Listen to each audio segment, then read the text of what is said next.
akan qadahu ila menghasilkan pahala. 20 Allah memanggil malaikat istri dan anak-anaknya lebih mendekatkan dunia sedang dilanda dengan fitnah. Assalamualaikum warahmatullahi wabarakatuh.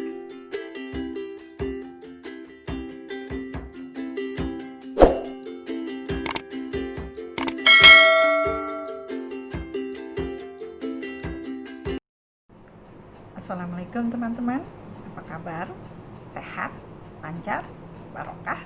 Ketemu lagi dengan saya, Umi Musfirotan Najiyah.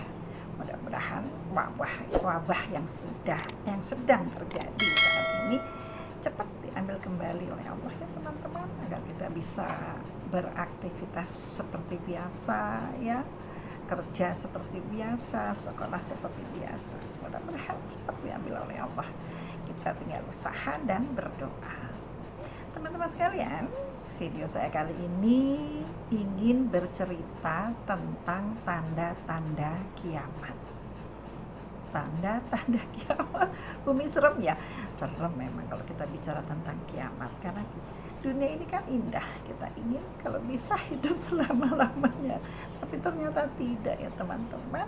Karena dalilnya hidup di dunia ini hanya sebentar, seperti orang mampir minum atau seperti orang nyebrang jalan, jadi hanya sebentar. Untuk itu yuk kita simak. Mudah-mudahan tanda kiamat ini bisa membuat kita lebih mendekatkan diri kepada Allah. Antara lain tanda-tanda kiamat itu yang pertama, diangkatnya ilmu. Kok ilmu diangkat sih Umi? Bagaimana mungkin Allah mengangkat ilmu?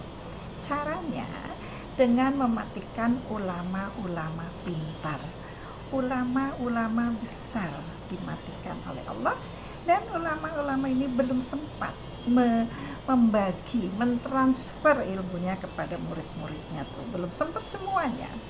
Akhirnya ilmunya hilang dibawa dengan jasadnya. Saya punya guru ya teman-teman sekalian, itu hadis 49 hadis tuh hafal di luar kepala. Bacaan Al-Quran 21 bacaan itu fasih. Sudah kembali pada Allah. Yang tinggal sekarang kita yang satu bacaan aja belum fasih, apalagi 21 bacaan. Itu tanda-tanda kiamat. Kita bisa lihat ulama-ulama kita sudah banyak dipanggil oleh Allah.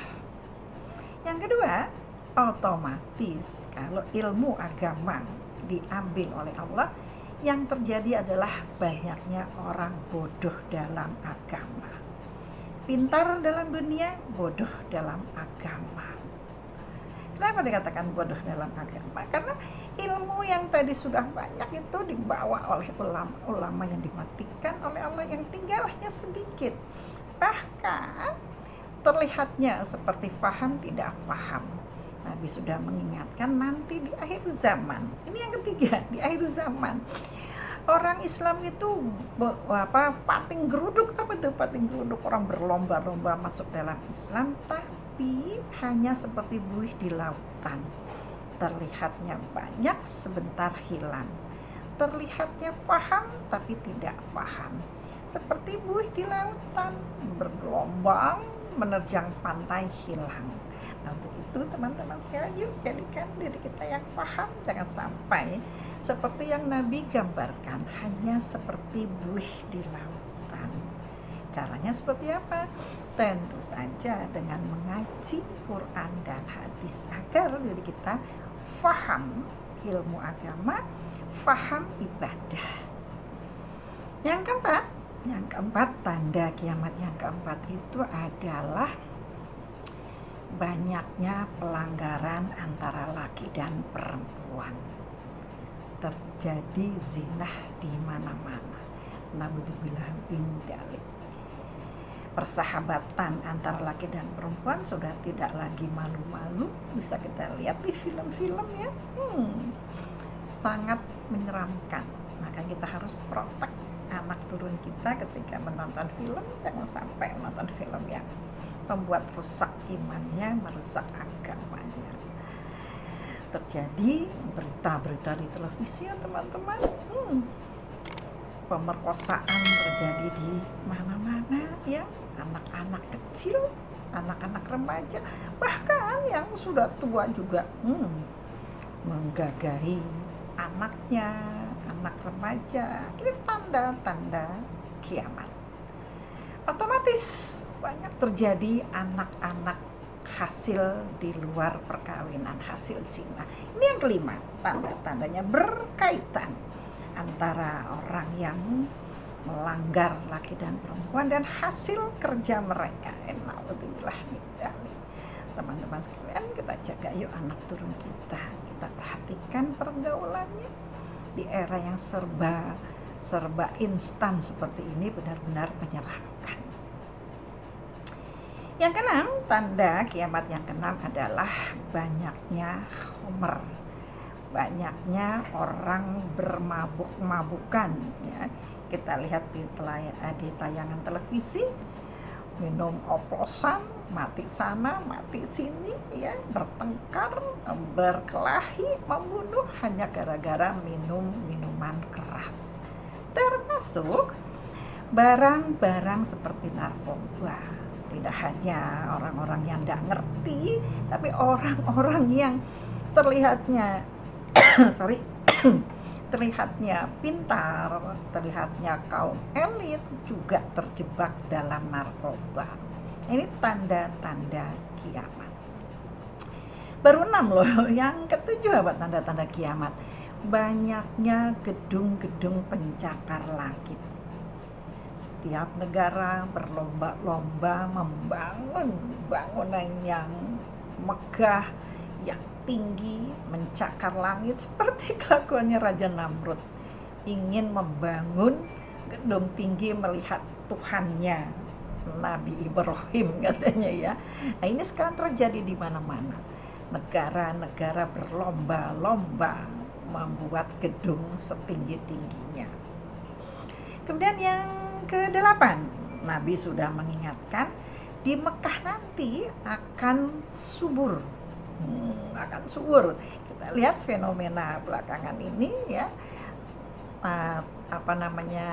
padang pasir yang tadinya tandus sekarang sudah ditumbuhi dengan rumput-rumput hijau, sudah turun salju di sana ya. Ini tanda-tanda bahwa hari kiamat itu semakin dekat.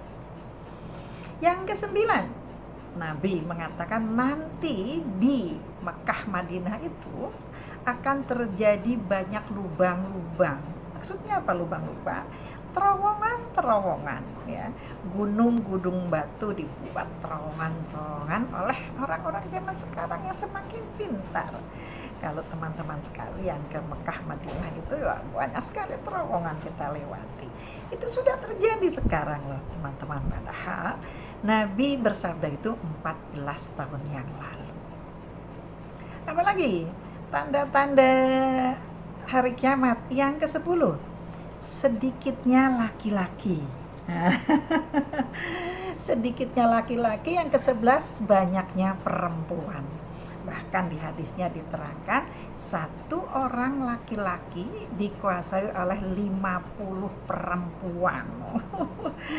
Sekarang sensus di salah satu rumah sakit, kelahiran bayi itu antara bayi laki-laki dan bayi perempuan itu 1:27 kalau nggak salah. Sebentar lagi kiamat akan terjadi. Perempuan sudah terlalu banyak sana kemari di sekitar kita, bahkan menjadi pertanda kiamat yang ke-13. Apa? Adalah orang-orang perempuan yang berpakaian seronok, yang berpakaian compang-camping, bukan compang-campingnya tidak punya baju, tapi mempertontonkan aurat ya. Bahkan ada guyonan di warung-warung kecil sekarang katanya melihat paha perempuan itu lebih gampang tinimbang melihat paha laki-laki, karena katanya sudah tidak ada tukang beca. Ini guyonan yang terlihat seperti main-main, tapi itu adalah sentilan dari mereka.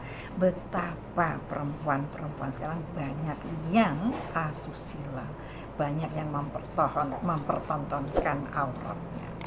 Itu tanda-tanda hari kiamat.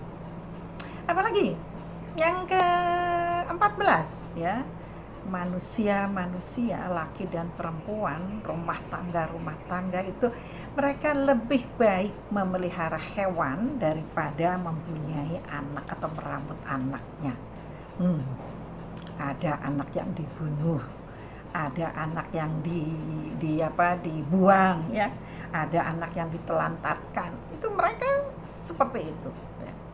Yang ke-15, pemimpin yang jair, yang nyeleweng, yang khianat. Nah, kita lihat banyak pemimpin kita yang ditangkap oleh KPK ya, mengkhianati jabatannya sendiri. Itu di sekitar kita sudah terjadi, teman-teman. Apa enggak takut kalau tiba-tiba kiamat datang?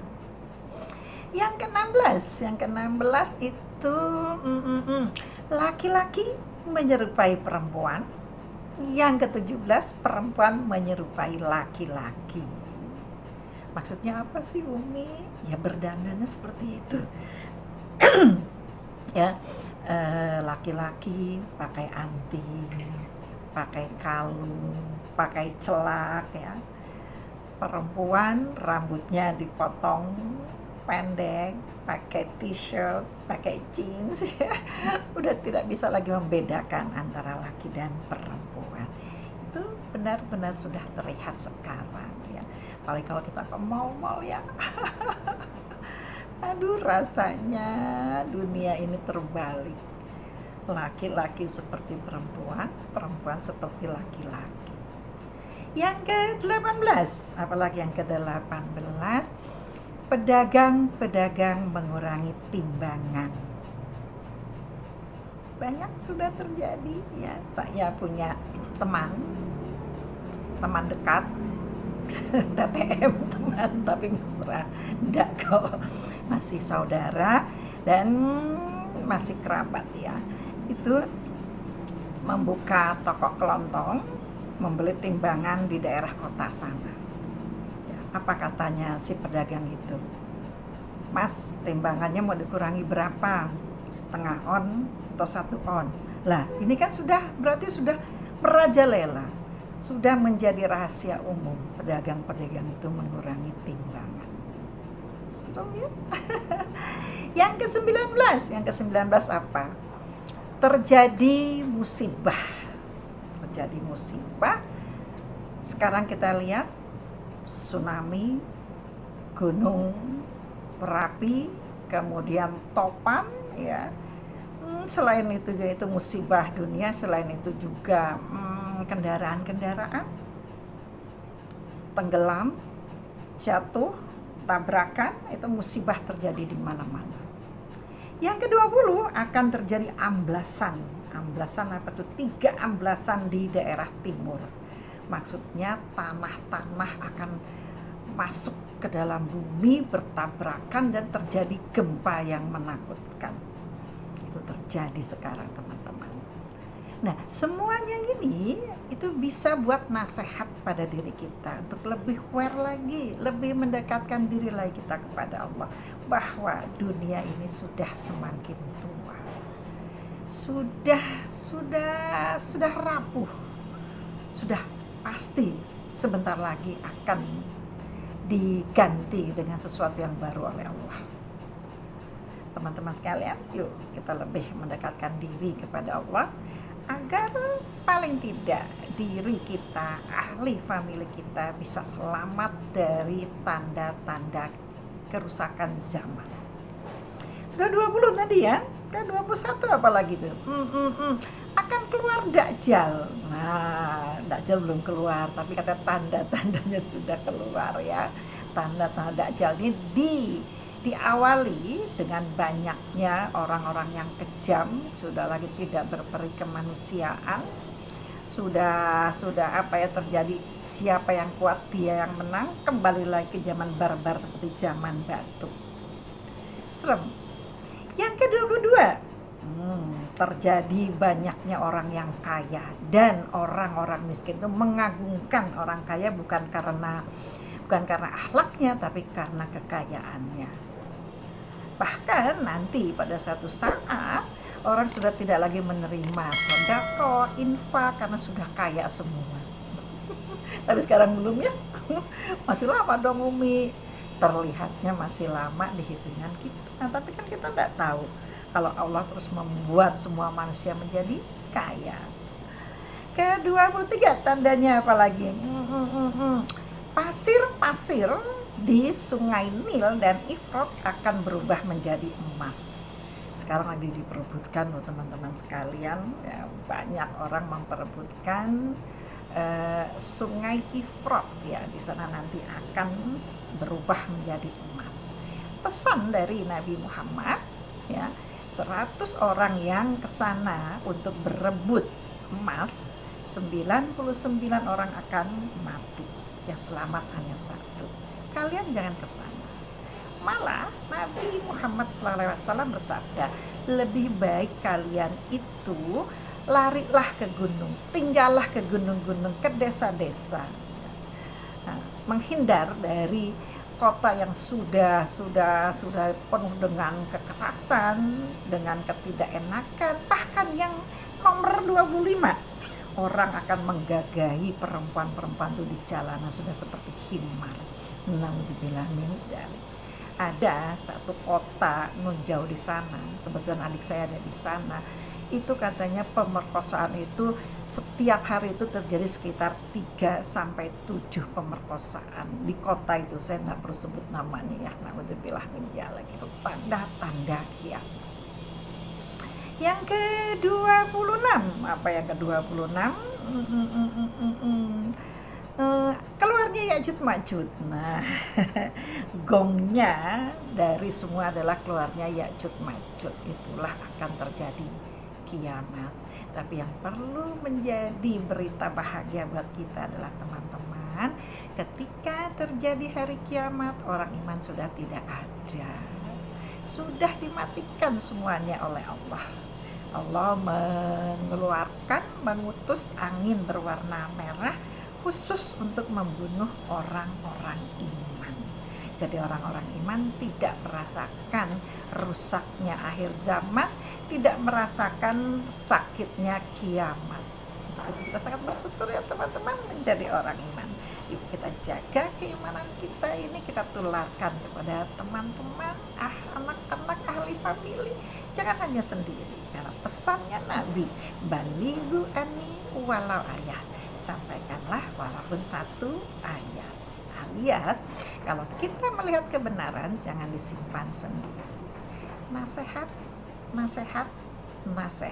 sesuai dengan ayatnya ya. Allah berfirman, wal asri innal insana lafi husrin.